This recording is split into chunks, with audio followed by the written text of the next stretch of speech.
নমস্কার, আশা করছি আপনারা সকলে খুব ভালো আছেন। একটা নতুন ভিডিওতে আপনাদের সকলকে স্বাগত।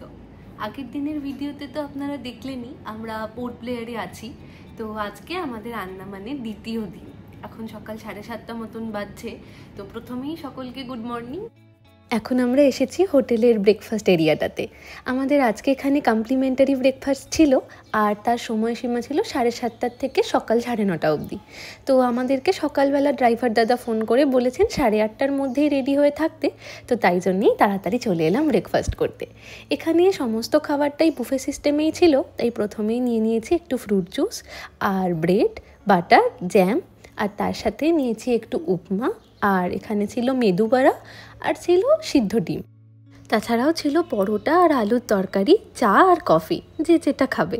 আমি আর পরোটা আলুর তরকারি নিলাম না, রাজাই নিয়েছে। এবার তাড়াতাড়ি খেয়ে রেডি হয়ে নিই। এখন 9:30 মতন বাজছে, আমরা রেডি হয়ে গিয়েছি, নিচে গাড়িও এসে গিয়েছে। এবার চেক আউট করে আমরা নিচে চলে যাব।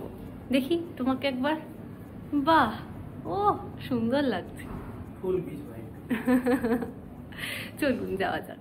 বেরোনোর আগে একবার আপনাদেরকে দেখিয়ে দিই আমরা দুজনে আজকে কি পরেছি। কেমন লাগছে জানাবেন। আমরা হোটেল থেকে সমস্ত জিনিসপত্র নিয়ে চেক আউট করে নিয়েছি। এখন গাড়ির মধ্যেই আমাদের সমস্ত জিনিসপত্র থাকবে। আমাদের নেক্সট ডেস্টিনেশন হচ্ছে কোরবেনস কোভ বিচ। ওখানে আমাদের একটা ওয়াটার অ্যাক্টিভিটি আছে। তারপর ওখান থেকে আমরা চলে যাব হাড্ডো, যেখান থেকে আমাদের আজকে প্রাইভেট ফেরি রয়েছে।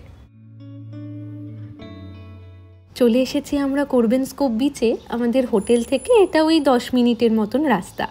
এত সুন্দর চারপাশটা, আর আন্দামানে আসবার পর এটা আমাদের প্রথম বিচ ভ্রমণ, তাই আমরা দুজনেই খুব এক্সাইটেড।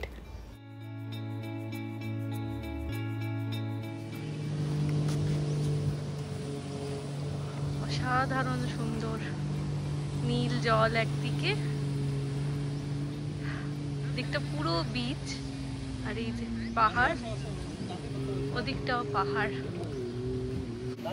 আমাদের 12:15 সময় ক্রুজ রয়েছে হ্যাভলক যাওয়ার। তো আমাদের এখন পৌঁছতে 10:30 বেজে গিয়েছে। সেই জন্য ওখান থেকে অনেকেই তাড়া দিচ্ছে আর কি, তাড়াতাড়ি করার। তো চলুন এবার আমরা যাব সি কার্টিং করতে। তো আগে কখনো করিনি, এটাও আমার জীবনের আর কি প্রথম অভিজ্ঞতা। দেখা যাক কেমন হয়। প্রথমেই অফিস রুমে নিয়ে গিয়ে এই সি কার্ড বিষয়টা কি সেটাকে পুরোটা আমাদের বোঝানো হলো। তারপর একটা ফর্মের মধ্যে সিগনেচার করে এখন ওনারা আমাদেরকে লাইফ জ্যাকেট পরিয়ে দিয়েছেন। এখন আমরা যাচ্ছি ওই বোটের দিকেই।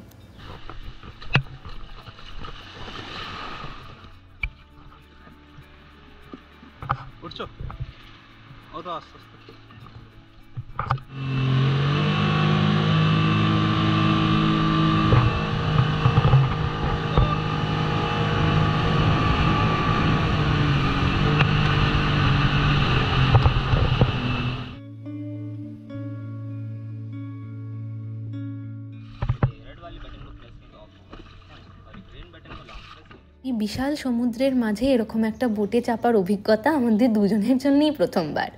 আগে একবার মন্দারমণিতে আমরা একটা স্পিড বোটে চেপেছিলাম, তবে সেখানে চালকের জায়গা আর প্যাসেঞ্জারের জায়গা সম্পূর্ণ আলাদা দিকে ছিল। তবে এই বোটে দেখছি মাত্র 3টেই সিট রয়েছে, তার মধ্যে 2জন বসতে পারবে আর 1জন চালাতে পারবেন। তো চালক ভাই আমাদেরকে একটু শিখিয়ে দিলেন কিভাবে এই বোটটা চালাতে হয়। এখন ও চালাচ্ছে।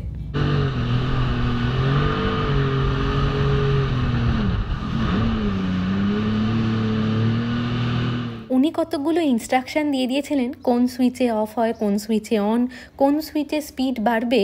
আর আরও একটা কথা বলে রেখেছিলেন যে ওনার হাতের দিকে নজর রাখতে। উনি যেই দিকে নির্দেশ করবেন আমরা যেন সেই দিকেই বোটটা চালাই।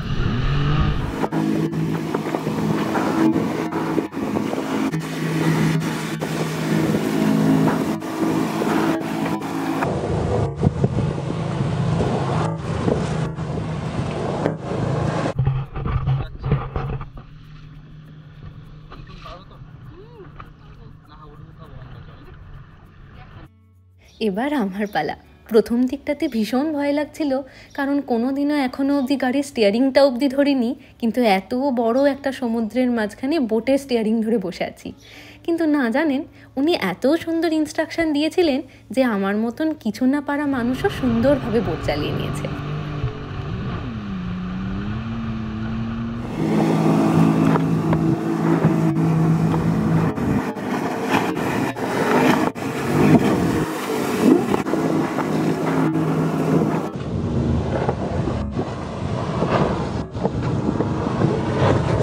আমাদের সি কাটিং করা হয়ে গিয়েছে।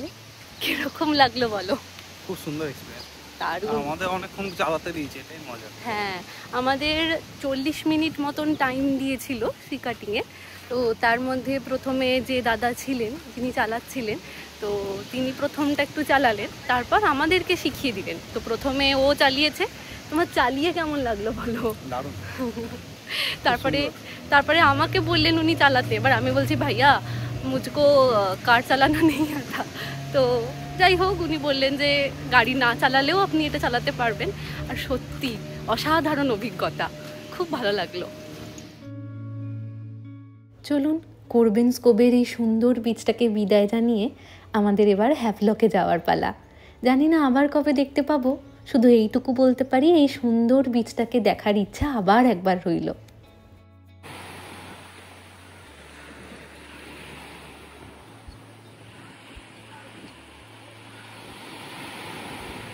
সব মিলিয়ে ভালোই লাগলো। এবার আমরা যাচ্ছি আমাদের ক্রুজে। এখান থেকে 15 মিনিটের মধ্যে। আসলে বিচের মধ্যে এতই হাওয়া যে বারবার টুপিটা উড়ে যাচ্ছিল। তার উপরে এটাতে কোনো দড়ি ছিল না। তো এই টুপিগুলো চিনতে পারছেন? আমরা সেই শান্তিনিকেতন থেকে কিনেছিলাম। আমাদের আজকের হ্যাভলক যাওয়ার বাহনটির নাম নটিকা। এটা একটা প্রাইভেট শিপ। তাছাড়াও বিভিন্ন ধরনের সরকারি শিপেরও ব্যবস্থা রয়েছে, কিন্তু সেগুলো ধরতে গেলে ফোনিক্স থেকে ধরতে হবে। আর আমরা এখন যাচ্ছি হাড্ডোতে, ওখান থেকে সমস্ত প্রাইভেট শিপ বা ক্রুজগুলো ছাড়ে। চলে এসেছি আমরা জেটিতে। এখানে এসে জানতে পারলাম নটিকা 15 মিনিট মতন লেট রয়েছে। তাই একটু অপেক্ষা করবার পর ওই যে আমাদের চোখের সামনে হলুদ জলযানটি দাঁড়িয়ে রয়েছে। আর এপাশে রয়েছে নালন্দা, এটা একটা যাত্রীবাহী জাহাজ। আর নটিকার সামনে রয়েছে একটা পণ্যবাহী জাহাজ। সিকিউরিটি চেকিং একেবারে জানেন এয়ারপোর্টের মতন। তবে এয়ারপোর্টে সমস্ত জিনিসপত্র যেমন ট্রেতে রেখে দেখাতে হয়, এখানে সেটা ছিল না। চলুন, আমাদের জিনিসপত্রগুলো সমস্ত কিছু রাখা হয়ে গিয়েছে। এবার ভিতরে যাওয়া যাক। এটা এক ধরনের ক্যাটামেরান, তবে এটা সাইজে একটু ছোট। আর এখানকার যে সিটিং এরিয়াগুলো রয়েছে সেটা 2 ধরনের। এই উপরে যেগুলো দেখছেন এগুলো হচ্ছে রয়্যাল, আর নিচে রয়েছে লাক্সারি। তো আমরা লাক্সারিতেই সিট পেয়েছিলাম, কিন্তু কি আর হবে, জানলার ধারে পাইনি জানেন। সিটের ভাগ্যটা কিন্তু খুবই বাজে। শুরু থেকে ওই দিকে ভিউটা পেতাম। সবাই সিট পাচ্ছে, এটা আমাদের সিট পাচ্ছি। আমাদের সামনে কি এটা টিভি দেখতে দেখতে, তাও ঘাড় উঁচু করে টিভি দেখতে দেখতে।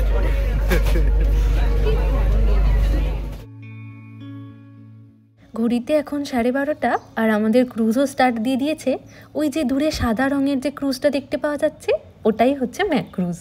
আমরা ভেবেছি আজকে এই ক্রুজের মধ্যেই একটু হালকা লাঞ্চ করে নেবো, যাতে একটু হোটেলে গিয়ে রেস্ট নিতে পারি।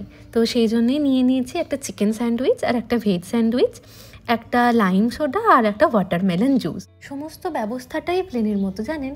এখানে সাইডে সিট পকেটটাতে একটা মেনু চার্ট ছিল, সেখান থেকে দেখেই খাবারটা কিনতে হবে। তবে অবশ্যই দামটা একটু বাইরের তুলনায় এখানে বেশি। জানলার ধারে সিট পাইনি তো কি হবে, এখানে অনেকগুলো জায়গা করা রয়েছে যেখান থেকে আপনি বাইরের দৃশ্যটা দেখতে পাবেন। আমরা দুজনে সেখানেই দাঁড়িয়ে আছি, আর সেখান থেকে এক মুহূর্তের জন্য চোখ ফেরাতে পারছি না জানেন। এত সুন্দর অগাধ জলরাশির উপর দিয়ে ক্রুজটা ভেসে চলেছে। আমার অনেক দিনকার একটা শখ আজ পূর্ণ হলো। সত্যি মনের মণিকোঠায় আজ অনেকগুলো অভিজ্ঞতাকে যুক্ত করলাম। দেখতে দেখতে চলে এসেছি আমরা হ্যাভলকে।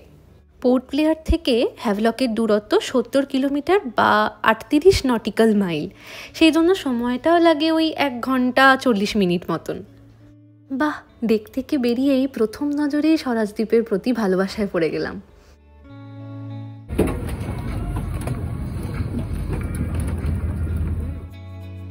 এই যে ওনারা যেভাবে ব্যাগপত্রগুলো তুলেছিলেন সেইভাবেই আবার নামিয়ে দিচ্ছেন। এখানে শুধু লাইনে দাঁড়িয়ে নিজের ব্যাগটুকুকে চিনে নিতে হবে।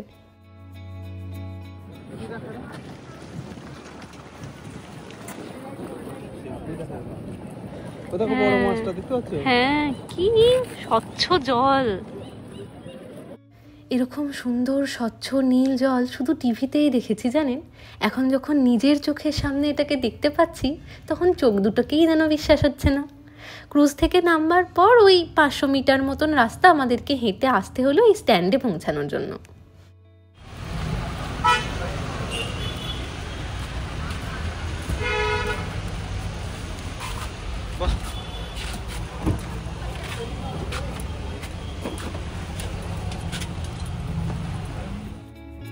চলে এসেছি আমরা আমাদের আজকের বাসস্থানে। রিসর্টটার নাম হচ্ছে অপরূপা স্যান্ড মেরিনা। আপনারা অনেকেই আমাকে আগের দিনের কমেন্টে জানতে চেয়েছিলেন যে আমরা কোন ট্রাভেল এজেন্সি থ্রু দিয়ে এসেছি। তো আমরা শেষ মুহূর্তে মেক মাই ট্রিপের মাধ্যমেই আমাদের প্যাকেজটা বুক করেছিলাম। ওখানে বিভিন্ন ধরনের প্যাকেজেস রয়েছে, আপনারা বাকি কিছু ইনফরমেশনের জন্য ওনাদের ওয়েবসাইট চেক করতে পারেন।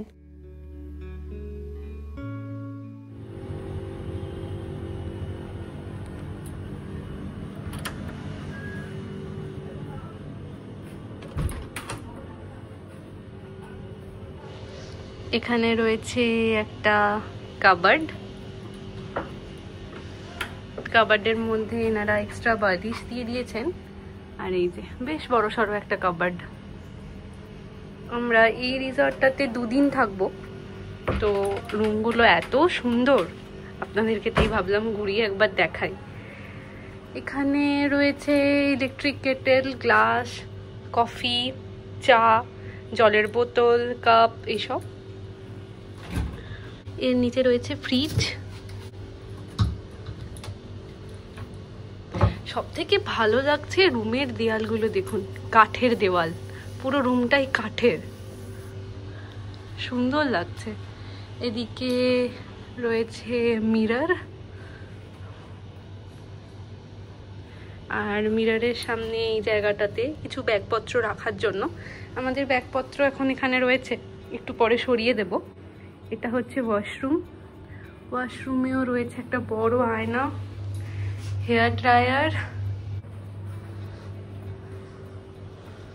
এখানে রয়েছে বেডটা, একটা কুইন সাইজের বেড দিয়েছেন এনারা। এখানে প্রচুর গরম, তাই এসি আর পাখা তো প্রত্যেকটা রুমে লাগছেই। এই জায়গাটার মধ্যে এসিটা রাখা আছে।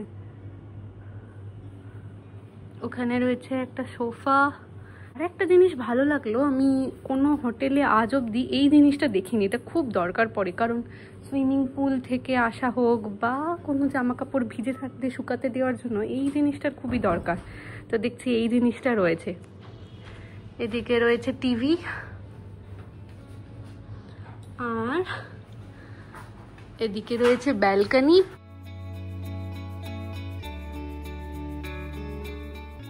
ব্যালকনির মধ্যে 2টো চেয়ার দেখেছো, কি সুন্দর। ইয়েস, দেখো 2টো চেয়ার আছে, টেবিল রয়েছে, চা নিয়ে সকালবেলা এখানে বসে খেতে পারবে। আর তার সাথে রয়েছে সুন্দর একটা ভিউ। আমরা দুজনে রেডি হয়ে গিয়েছি, এবার আমরা যাব এলিফ্যান্টা বিচ। তো ও আচ্ছা, এলিফ্যান্টা তাহলে কালকে। আচ্ছা, রাধানগর বিচে যাব, ওখানে সানসেটটা খুব সুন্দর। তো এখন বাজে 3:47, তো চলুন যাওয়া যাক। ব্যাগটাই নাও নি।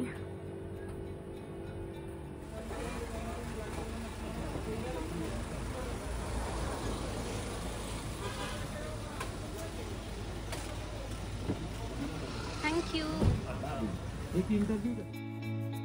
ড্রাইভার দাদা বললেন আমাদের এই রিসর্টটার থেকে রাধানগর বিচ যেতে ওই 15 থেকে 20 মিনিট মতন সময় লাগবে।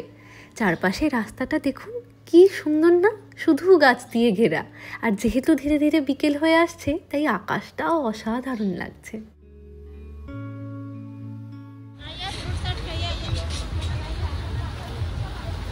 চলো, রাধানগর বিচে পৌঁছিয়ে গিয়েছি। গাড়ির থেকে নামবার পরই দুপাশে মার্কেট, নানান ধরনের জামা কাপড় ঝুলছে, খাবারের দোকান, রেস্টুরেন্ট, আর একের পর এক গাড়ি ঢুকছে। কোন দিকে যেতে বললো আমাদের?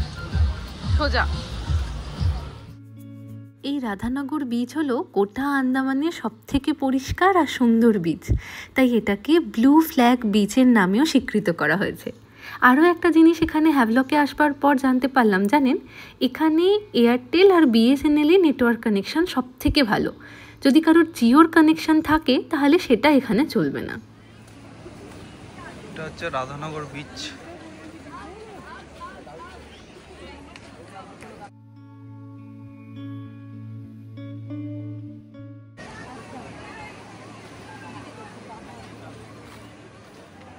বালিটা দেখো সাদা, আর জলটা নীল।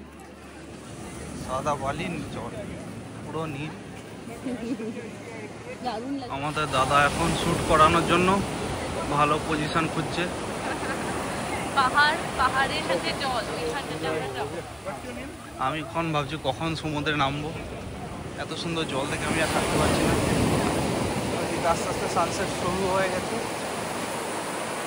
যে মিথুন এখন ফুল হিরোইন হয়ে ঘুরছে।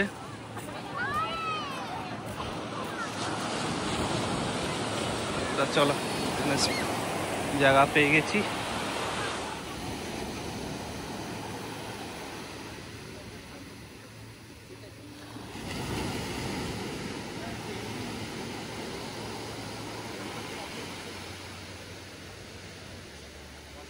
এখানে খুব তাড়াতাড়ি সানসেট হয়ে যায়।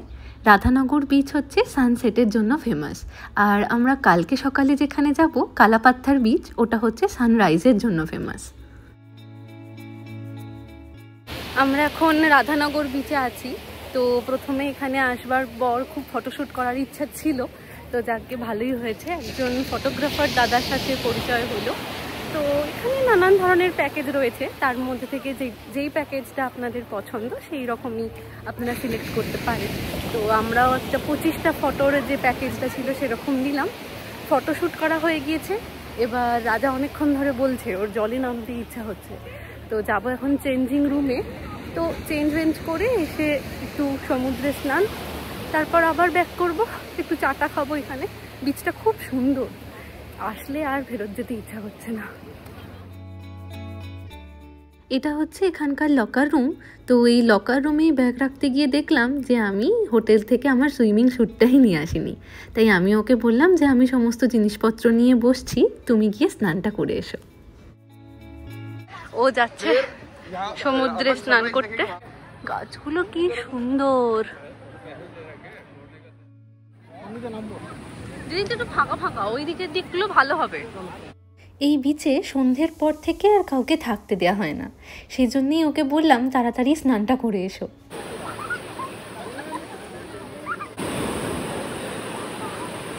এখানে দেখলাম জানেন, চেঞ্জিং রুম থেকে শুরু করে শাওয়ার রুম, লকার রুম সব কিছুরই ব্যবস্থা রয়েছে, সুতরাং কেউ স্নান করতে চাইলে অনায়াসেই করতে পারবে।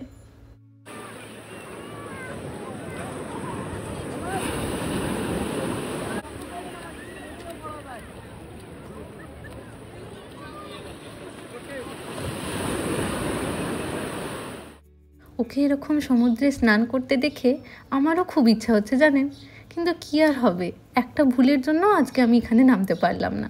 জানি না আবার কবে এত সুন্দর একটা নীল জলে নেমে স্নান করতে পারবো।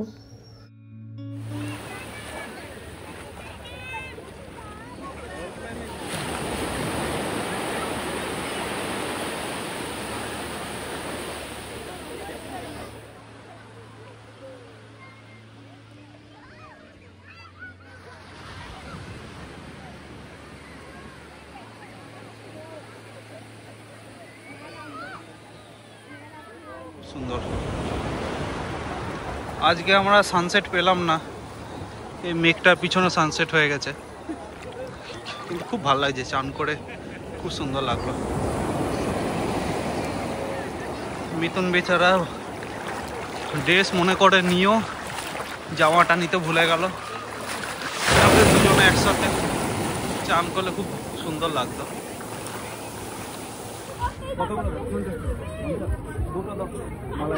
মালাই থাকবে, মালাই দেওয়া। কেমন লাগলো সমুদ্রে স্নান করে? আন্দামানে খাবার দাবারের দাম কিন্তু একটু কস্টলি। এই যে আমরা এখানে ঝালমুড়ি কিনতে দাঁড়িয়েছি, এখানকার ঝালমুড়ির দাম বললো 100 টাকা। ওনারা বললেন যে অনেকটা কোয়ান্টিটিতেই থাকবে। আমরা এখন ভেলপুরি নিয়ে যাচ্ছি, দেখি বিচে বসে ভেলপুরি খেতে দেয় নাকি, কোথাও না কোথাও তো বসার জায়গা নিশ্চয়ই থাকবে। আর হ্যাঁ গো, কি সুন্দর লাগছে।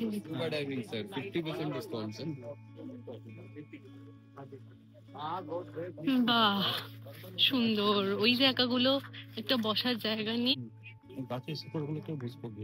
হ্যাঁ, ওয়াও,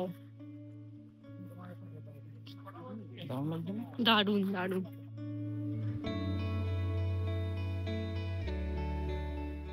কলকাতা, আমার বাড়ি হচ্ছে পশ্চিম মেদিনীপুরে। ও আচ্ছা, আমরা পশ্চিম মেদিনীপুর। হ্যাঁ আমি জানি, আমি অবস্থাটা দেখি। আমরা রাধানগর বিচ থেকে ফিরে পড়েছি, এখন আমরা যাচ্ছি এই রিসর্টের যে বিচটা রয়েছে সেটা দেখতে। সামনে জায়গাটা দেখছো কি সুন্দর। এরকম যদি ইয়েটা করতে পারতাম আরো ভালো লাগতো বলো। হ্যাঁ, এই কটেজগুলো কত শান্ত, চারপাশে নারকেল গাছ। এত সুন্দর করে এখানে সুইমিং পুল গাছগুলোকে আলো দিয়ে সাজানো রয়েছে। আর আমরা দুজনেই যেহেতু সুইমিং করতে খুবই ভালোবাসি, তাই ভাবছি একবার ঘরে গিয়ে একটু ফ্রেশ হয়ে নিয়ে একটু পরেই আসবো সুইমিং করতে।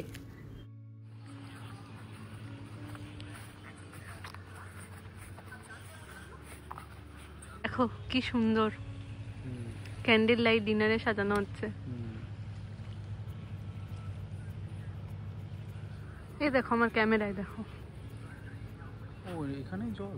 হ্যাঁ, সকালবেলা যখন দেখে গিয়েছিলাম তখন জলটা অনেকটা দূরে ছিল, কিন্তু সন্ধে হওয়ার সাথে সাথেই দেখছি জলটা অনেকটা কাছে চলে এসেছে।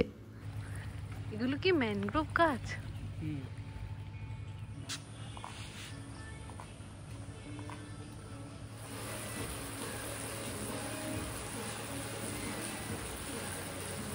ড্রাইভার দাদারা ঠিকই বলছিল যখন তখন বৃষ্টি হতে পারে। ঠিকই তো, এই এত রোদ সারাদিন, তারপরে হঠাৎ করে বৃষ্টি। স্কুটিটা ভাড়া করিনি, ভালোই হয়েছে। হ্যাঁ ঠিকই, নাহলে যেতে পারতাম না, ভিজতাম। চলুন, বৃষ্টিও থেমে গিয়েছে, তাই ভাবলাম আমরা দুজনে গিয়ে একটু সুইমিং করে আসি। আমাদের এই আন্দামান ট্রিপের ভিডিওগুলো আপনাদের কীরকম লাগছে আমাকে অবশ্যই জানাবেন।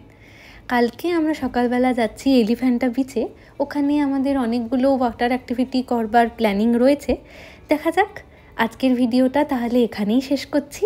আজ তাহলে আসি, আবার আসবো নতুন একটা ভিডিও নিয়ে। ততক্ষণ সকলে সুস্থ থাকবেন, সচেতন থাকবেন আর সকলের খেয়াল রাখবেন। ভালো লাগলে ভিডিওটাকে একটা লাইক করে চ্যানেলটাকে সাবস্ক্রাইব করতে পারেন।